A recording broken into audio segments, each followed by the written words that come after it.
Good evening, ladies and gentlemen. Yesterday, the National Executive Committee, NEC, of the Orange Democratic Movement held a meeting at Chungwa House in Nairobi. That NEC meeting was chaired by none other than Raila Odinga. And they made a shocking announcement. Exit from NASA coalition. I want us to look at why Raila Odinga finally decided to exit NASA. Because for a very long time, including as late as last week, Raila Odinga was being perceived as trying to do everything possible to bring NASA partners together. But Kalonzo Musyoka left. Remember, President Uhuru Kenyatta is actually on record as requesting the NASA coalition partners to work together and agree on their presidential candidate, and that he was going to support that candidate. I want us to look at probably why Raila decided to exit NASA. But before we do that, if you're watching this channel for the first time, I want you to take a second or two and click the subscribe button. And it is my hope that your evening is actually turning out well. It's a bit late here. It's around 1:15 p.m. And I know by the time I'll be editing and posting this video, it might actually be late. But I hope you are going to enjoy it. Now, let me read for you part of the resolution by the ODM party. The resolution says, we hold that NASA is in the past. To further demonstrate this, the NEC of ODM has today resolved to formally exit the NASA coalition. That's Edwin Sifuna. The statement was read by Edwin Sifuna. It says, the NEC has further deliberated on the future of the party and its need to make new friends. So ODM is trying to make new friends, and NASA is now in the, and NASA coalition is now in the past.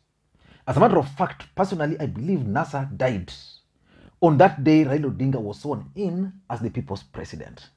Of course, Kalonzo Musyoka ditched it recently, and we also know that even Wetangula and Musalia Mudavadi at some point announced that NASA was dead, but Mudavadi has been holding onto the hope that it's still alive because it's him who is credited for forming NASA. The statement went that to this end, regional meetings and engagements have been planned with like-minded parties.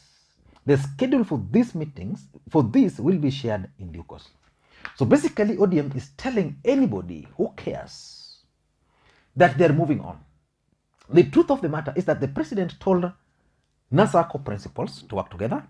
They can't work together. Again, the other truth is that it's also very difficult for Raila Odinga to become the president of the Republic of Kenya without the support of these NASA principals, which means he has to look for new partners. So who are these new partners? Those are the questions. What about Musalia Mudavadi?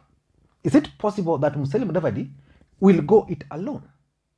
Those are questions which probably we will try to look into details in the next video. But for now, I just want us to go very briefly on the objective of exiting NASA.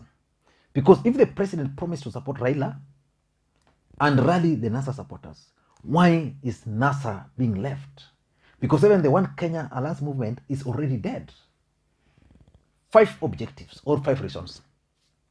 Number 1, I think and tend to believe that the ODM party and Jubilee Party are working on a coalition agreement. And that's why Sifuna is talking of new friends. Now, this new coalition, for them to enter into this new coalition, it means they have to enter as ODM party. And I know that since they were part or they were bound by that NASA agreement, it was going to be very difficult for them to engage. So now they're going to engage as ODM party and also going to engage their partners as a political party. Because remember, Jubilee was also kind of a political party, and to some extent also a coalition. And Jubilee is also split now. The UDA has already left.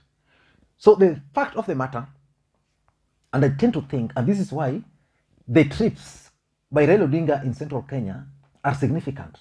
And that's why the meeting which Raila Odinga will be holding next week in Kisii, in Kakamega, then I'm told after that they are going to have a series of meetings which will culminate into a huge rally where some announcements are likely to be made about the future of 2022.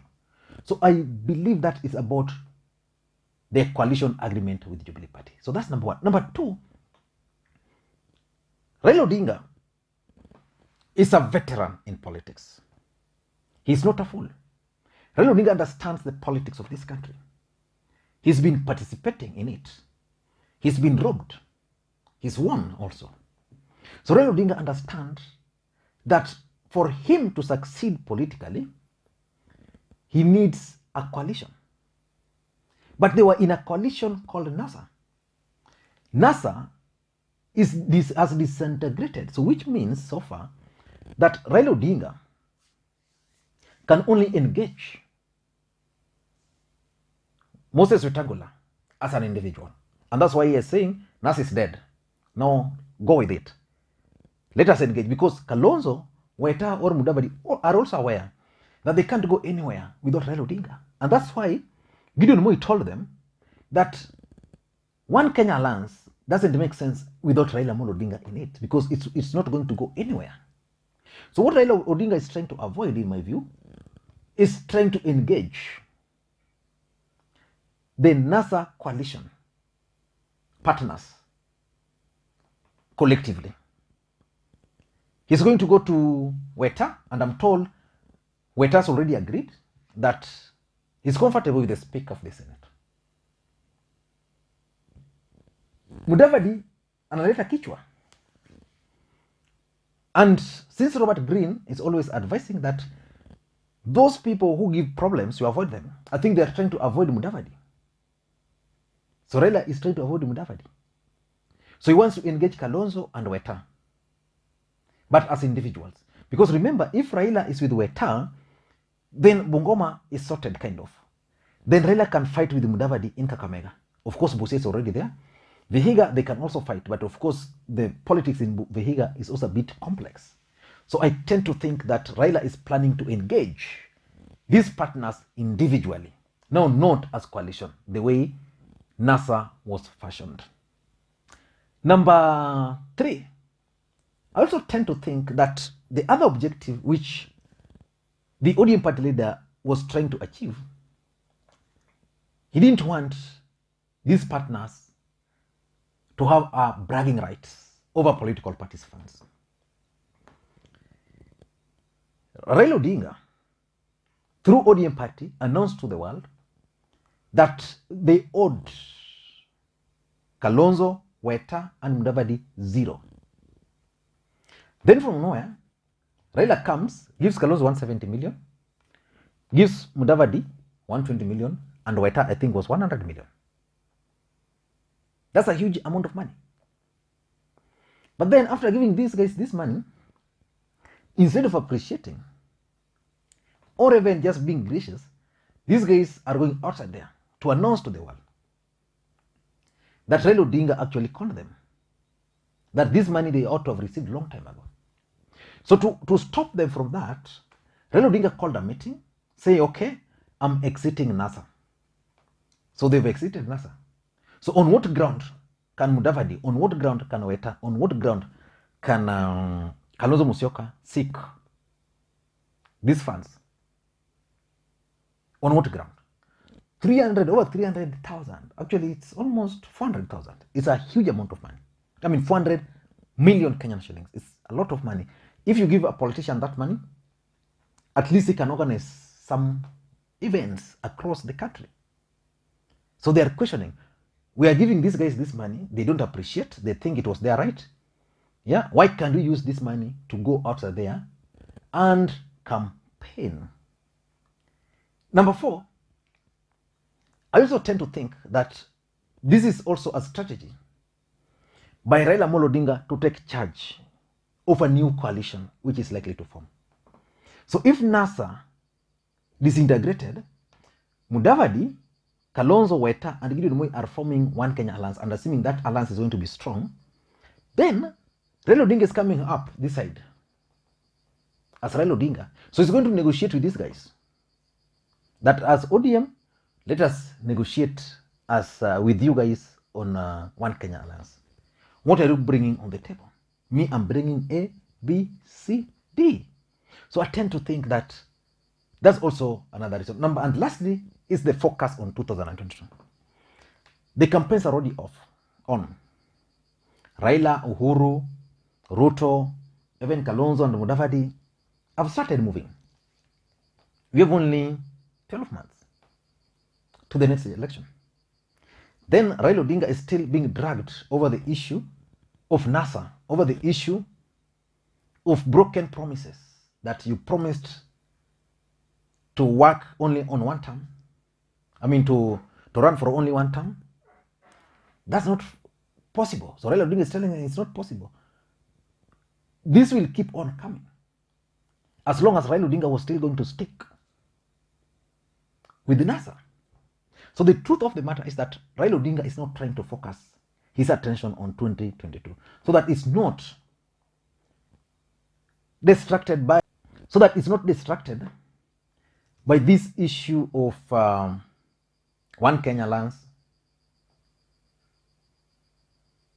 NASA coalition, 2022 agreements or 2017 agreements. So you want to focus. Then watu wakutane kwa uwanja. I don't know what you think, but that's my take. Again, if you're watching this channel for the first time, please take a second or two and click the subscribe button so that next time you produce a video like this, YouTube will automatically notify you. And to the subscribers, I want to continue thanking you guys for your continued support. Thank you guys, and may you have a good day. Bye-bye.